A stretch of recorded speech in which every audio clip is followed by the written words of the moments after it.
That's the chime that says we're recording, so we're live. So today we're going to cover two topics. The first is biology as a story, so that you guys think about as you're exploring biology. I really want you to think about it as being a story. The second part is going to be the actual introduction to the scientific method. And so the scientific method is very important in biology. Biology is a science, and we are held to very high standards, just like chemists and physicists. But one of the most important differences between biology and chemistry and physics is the fact that in chemistry and physics, the stuff you're studying isn't trying to wiggle away. That's the kind of variables that biology gives you, right? We're dealing with plants and animals and fungus and bacteria and little microbes that are living their lives. So when we try to develop a neat and tidy experiment in biology, the thing we're studying is always trying to do its own thing. So we have more variables to deal with. So biology is a very exciting science. It's held to very high scientific standards, but it can be a little bit messy because living things are, they create variables just by their nature. So the first thing we're going to start with then is biology as a story. And I'm going to introduce to you so that when you guys actually are here with me in class, you'll understand a little more about these. People always refer to these as birds on sticks. And what you'll notice, if you look at the eyes, you'll notice that the eyes are just filled with cotton. And so I'll explain a few things about these birds on sticks. First of all, they're not mine. These are federally protected species. Everything I have pretty much is federally protected. Protected by the International Migratory Bird Treaty Act of 1917, 1918. And so for over 100 years, we've protected our migratory birds with laws. When we go duck hunting, we buy a federal duck stamp. And the reason we buy a duck stamp is so that we can be in compliance with the provisions of the Migratory Bird Treaty Act. So when I meet a conservation warden and he says, "Let me see your hunting license," and I show him the back of my hunting license, there's my signed federal duck stamp. This $25 duck stamp goes to conservation efforts that protect all migratory birds. That includes ducks, but it also includes things like the Baltimore Oriole. So as a duck hunter, I'm saving Baltimore Orioles. So the 7 mallards that I put in the freezer this year, as I will be eating those as delicious duck steaks, at the same time, the $25 that I spent on my duck stamp, the $165 I spent on my conservation patron license, about $190, 90% of that goes directly into habitat programs and conservation programs. And so one thing that's really cool is, as a hunter, I get to be a conservationist, right? I'm actually contributing to the saving of the planet's wildlife. With the migratory birds, though, because these are protected, these are all kept on inventory by the Wisconsin DNR, who's working on a sub-permit with the U.S. Fish and Wildlife Service. And so when I get these birds, it's a real honor to have them. There's only 2 ways I can get these birds, typically. One is they fly into somebody's window, and somebody grabs a Ziploc bag and puts the bird in the Ziploc bag and says, "Hey, I found a dead bird." And the other way is they fly into somebody's bumper. And they are laying on the side of the road. So the birds that I have here, they were not taken, rather they were salvaged. So so what I do is I learned when I was an undergraduate at the University of Minnesota in wildlife and fisheries, I learned how to do what they call a education collection specimen taxidermy. So these are stuffed with cotton. So all that's left in these birds, I basically turned, if you imagine putting your hand in a glove, right? And then like a doctor's glove, and then peeling your hand out of the glove. I kind of did the same with the bird's body and its skin. So all that's left in the bird is its leg bones, its tailbone, its wrist bones, and the front third of its skull. But everything from the skull down to its tailbone is gone, and everything that's left in there is just cotton.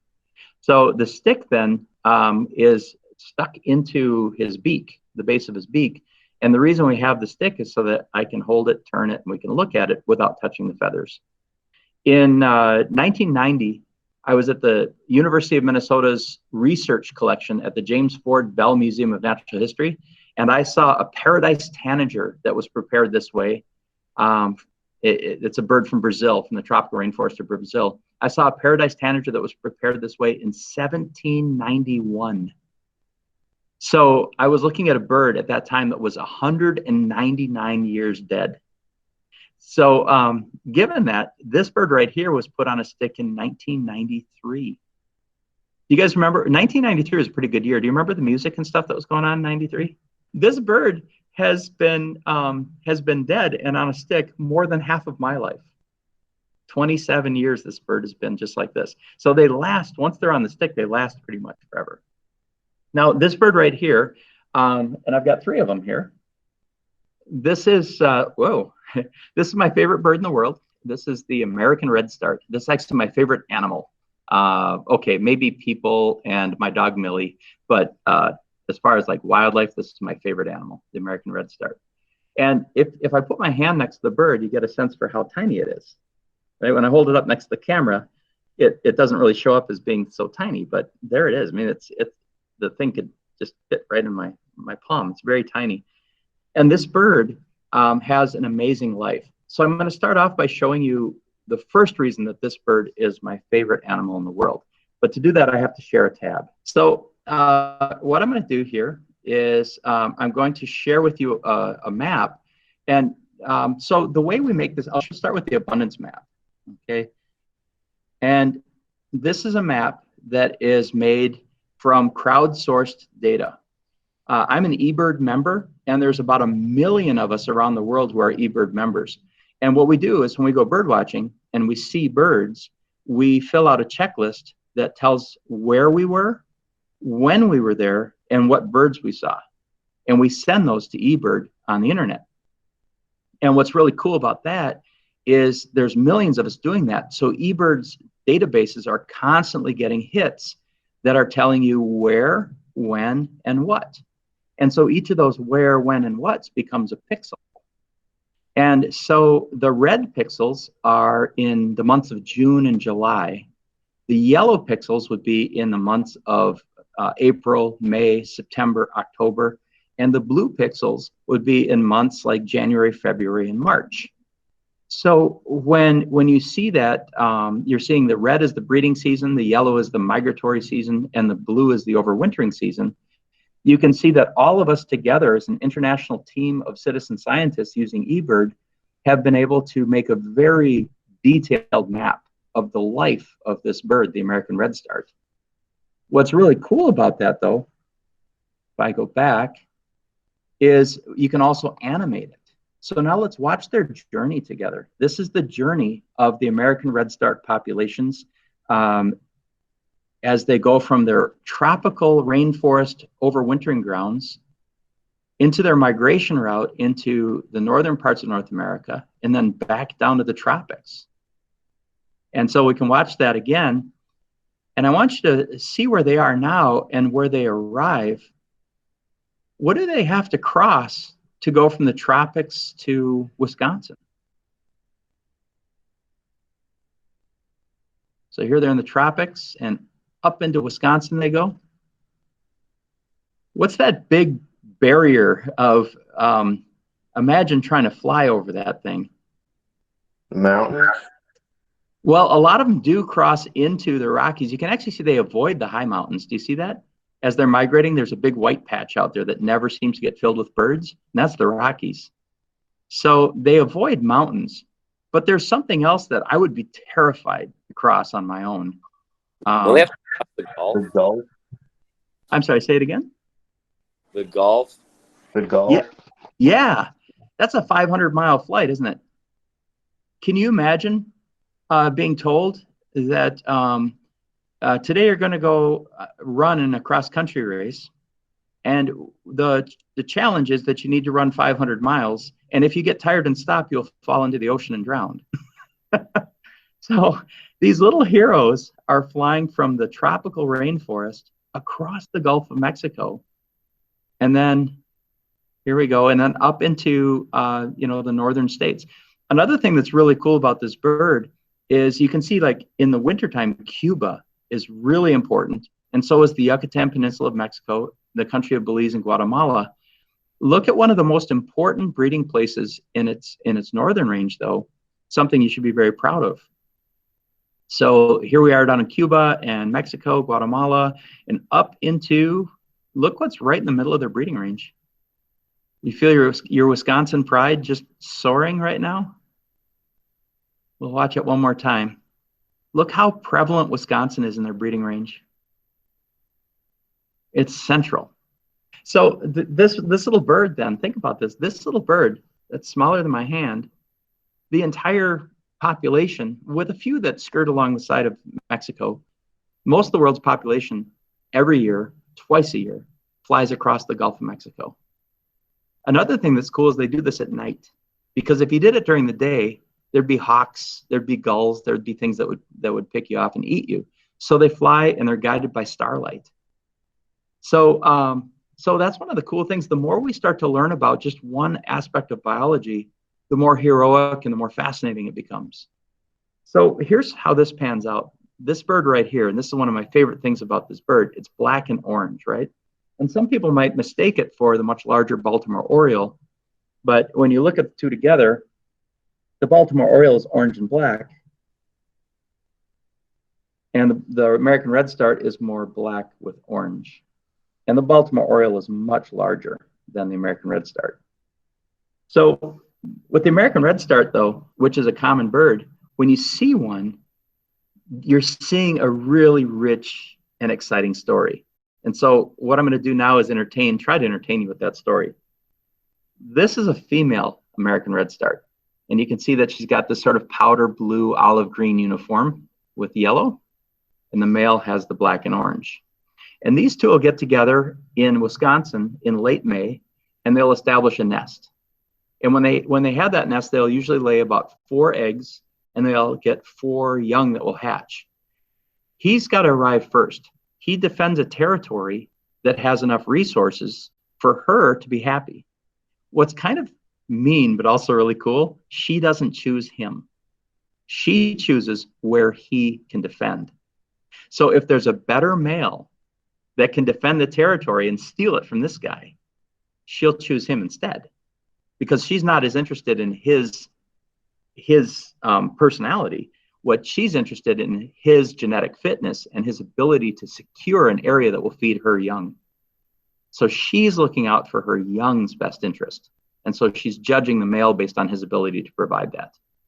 So as these two get together and raise those 4 young, those young, when they hatch, whether they're male or female, they'll look like this. So here's the female. And I've got the wing open on the one just for reference, but you can see that all of the young, whether they're male or female, they look like the female. So this little dude, let's say this is a male, and it is, and there's a couple ways I can tell this is a male. He will fly, that fall, he'll fly all the way down to Cuba or Belize or Guatemala into the tropical rainforest, and he'll log over 3,000 miles getting there. When he gets there, he'll defend a winter territory, and during that winter, he will remain pretty much unchanged. He'll start to sprout a couple little black feathers. You can see one right by his eye right here. Whoops, there it is. Little black feathers here and there. You can see like on the back of his head, there's a couple right there. And he'll sprout those black feathers, but he'll still have the female yellow and the female powder blue olive green uniform. And he will fly 3,000 miles back to Wisconsin for his first summer. He'll sing just like this guy. He will defend a territory just like this guy.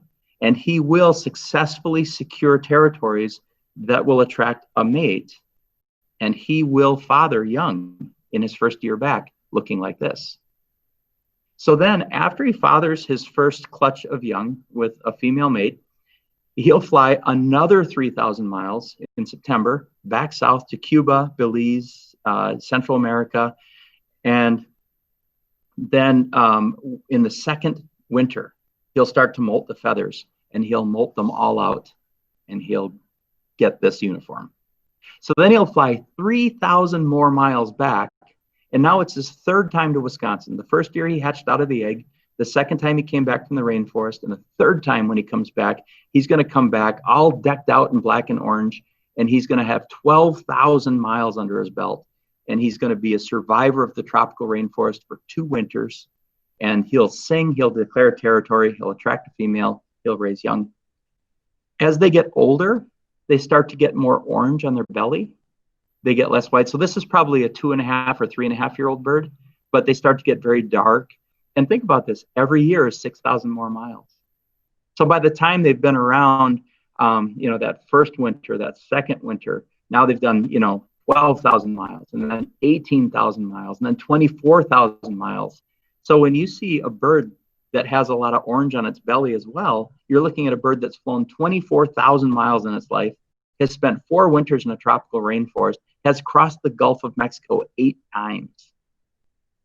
Think about how unlikely it is for something this tiny to do that. Turns out in the first year, 75% of these guys don't make it. 75% of them go through the meat grinder of life. 25% do. So by the time they get to this state, they're probably closer to 10% of their year class. 90% of their buddies have died. By the time they're a 4-year-old bird, they represent maybe 3% of their year class. 97% of their buddies have died crossing the Gulf or whatever.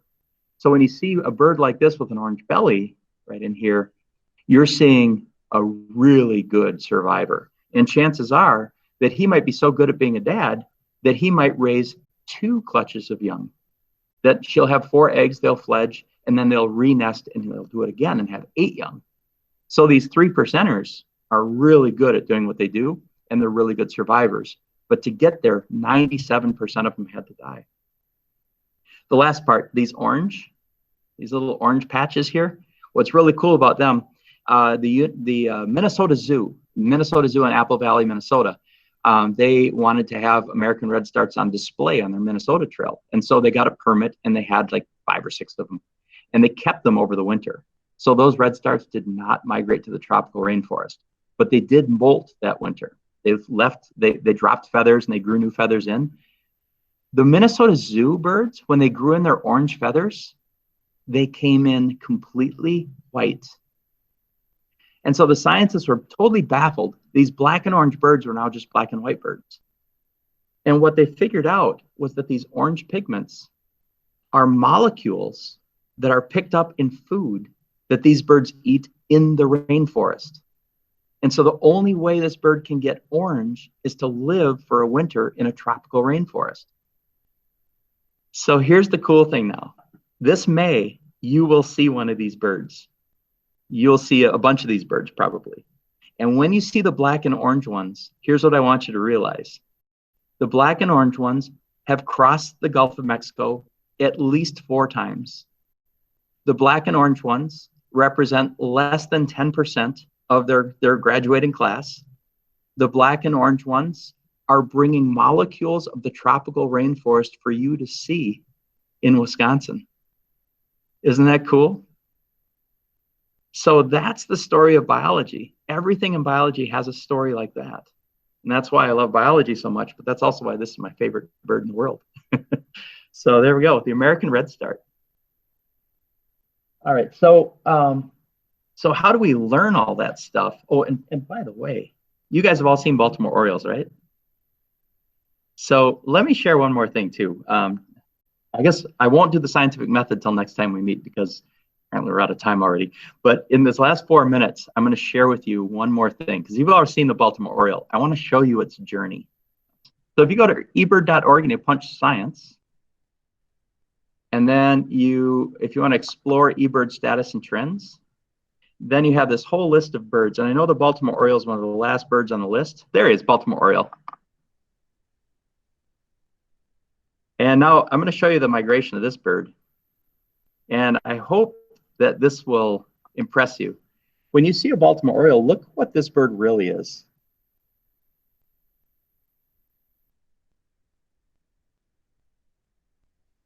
They are a bird of Guatemala, El Salvador, Honduras, Nicaragua, Costa Rica, Panama, Colombia, Ecuador, and somewhat in Mexico and Belize as well.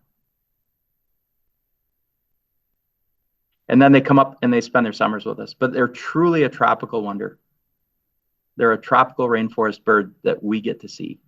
The story of biology, the more we learn, the more we investigate it, the more fascinating it is. So I'm going to end with duck hunters. A lot of times duck hunters are excited when they get a duck that has a band on it. And a band is a piece of information and has a number on it. When you get a duck that has a band on it, what that tells you is a scientist has held that bird before and recorded information about it. So when you retrieve that band, you have the other half of the information. Fair warning, not a duck. This is a northern saw-whet owl. It's a tiny little owl, and this is an adult.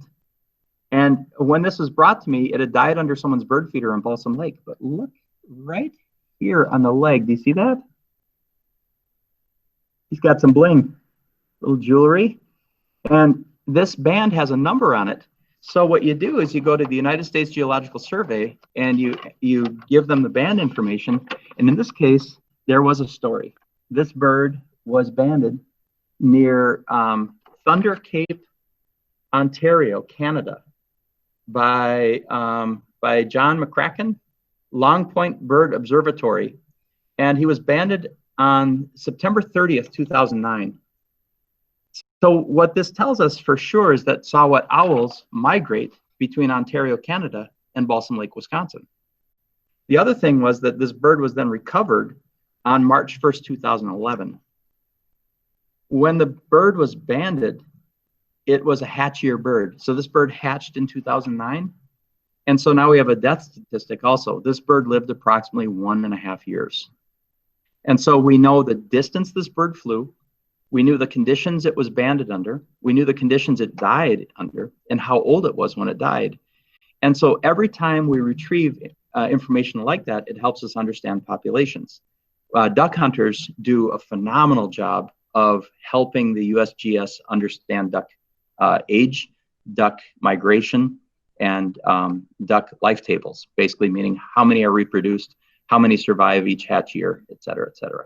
But when we harvest these ducks, if we can set up banding stations and band as many ducks as we can start to understand the movement of ducks. We can understand which populations of ducks are flying which directions and overwintering in which areas.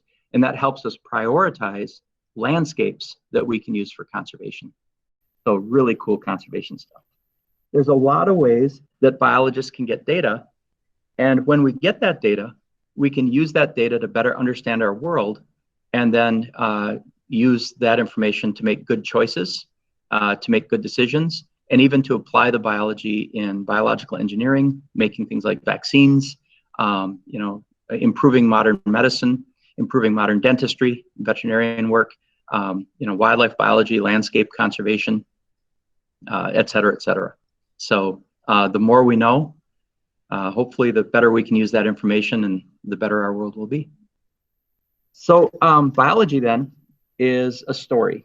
And everything we do as scientists in the story of biology is to understand that story a little better, to add one more page to the novel, or one more paragraph to the short story.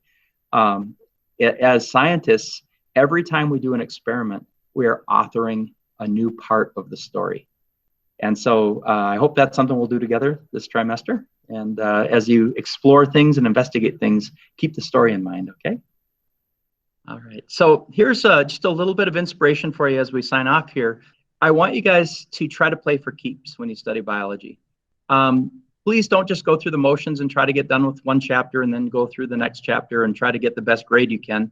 Rather, what I'd like you to do is to try to play for keeps. Everything that you learn in this class, try to keep it forever, because every one of you will use biology your whole life long, whether it's thinking about health or nutrition, or maybe it'll be a career that you'll go into.